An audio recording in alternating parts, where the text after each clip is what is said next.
Reactions to the treaty. France celebrated because the war was over.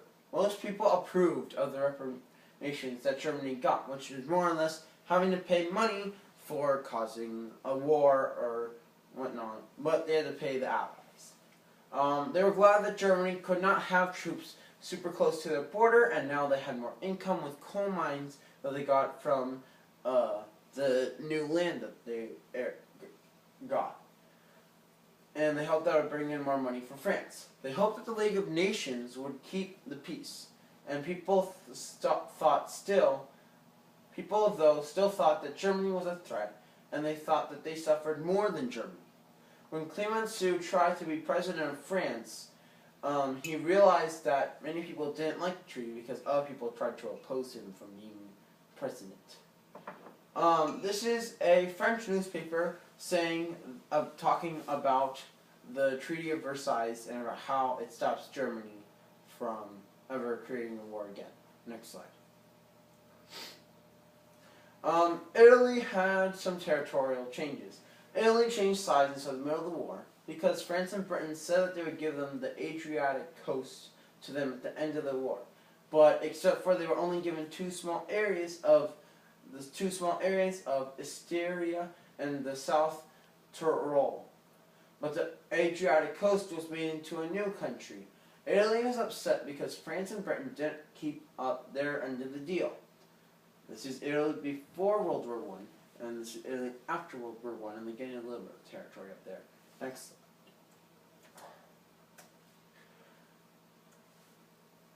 Reactions to the treaty. Italy was kind of upset because they lost a lot of their soldiers, but they were completely ignored at Versailles because, they, like none of the other countries more or less talked to them about anything or whatnot.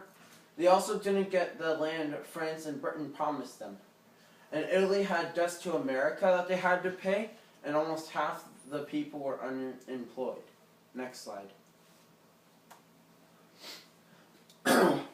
Effects on Austria. Territorial changes. Austria was no longer an empire because Czechoslovakia, Poland, the Kingdom of Slovenia, Croats, and Serbia, now called Yugoslavia, all took land from Austria.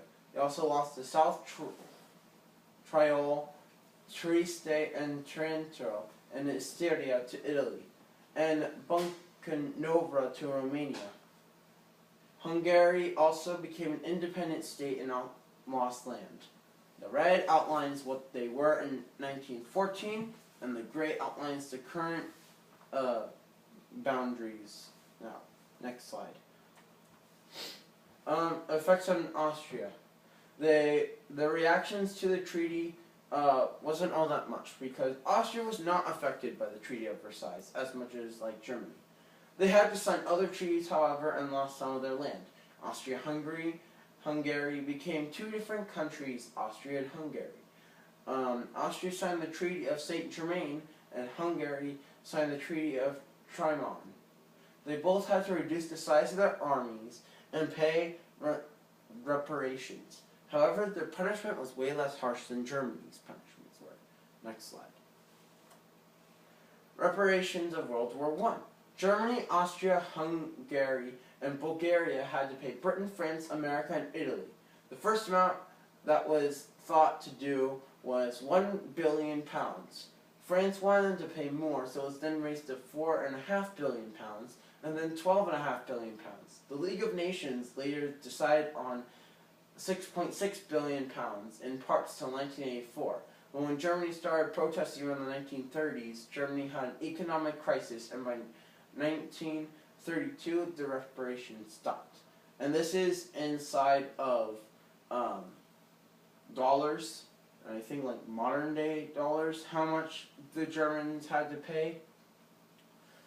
Next slide. The League of Nations. The League of Nations was created by Woodrow Wilson, but was rejected by Congress. So America was not inside the League of Nations. However, though, France and Britain stayed. Woodrow Wilson tried to get America back inside the League of Nations, but the Republicans didn't like what Article X of the treaty said. Also, the populace didn't really like it because the German Americans thought it was too harsh on Germany. Italian Americans thought that Italy didn't get the territory that they deserved, and Irish Americans didn't